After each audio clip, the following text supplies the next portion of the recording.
ఉత్పంతించే వినాశంచ భూతనామగతించే వేత్తి విద్యా విద్వాంసరమాభ్యో భగవాంతి అన్నారు. అంటే దేవుడిని బడిన వాడు సృష్టించుటకు సంహరించుటకు తగిన శక్తి కలిగి ఉండాలి. భూత భవిష్యత్ వర్తమాన కాల విషయములను ఎరిగి ఉండాలి. ఈ అర్హతలు కలిగిన వాడే దేవుడు అని భావం. ఈ రెండు అర్హతల్లో మొదటి అర్హత సృష్టించటానికి సంహరించటానికి కావలసిన శక్తి మహాశక్తి. అంటే మహాశక్తి కలిగిన వాడే దేవుడు, అనగా మహాశక్తివంతుడే దేవుడు. మరి మహాశక్తివంతుడు ఎవరు? నలుగురిని నరికినవాడా, 10 మందిని బాధినవాడా? నలుగురిని నరికినవాడు 10 మందిని బాధినవాడే మహాశక్తివంతుడైతే అలాంటి వాడు చాలా మంది ఉన్నారు లోకంలో. మరి మహాశక్తివంతుడు అంటే ఎవరు?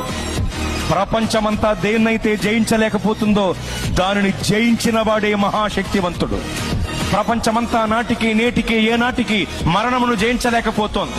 మరణమనే మహమ్మారి మర్యాద లేనిదై మానవ జాతిపై విరుచుకుబడి మరణ మృదంగాన్ని మ్రోగిస్తూ విజయ వికటట్టహాసం చేసి వెర్రవీగుతుంటే మరణమనే మహమ్మారి యొక్క పీచమణిచి దాని ముళ్ళు విరిచి మరణమును జయించి తిరిగి లేచిన మహాశక్తివంతుడు యేసు ప్రభువు వారు మాత్రమే.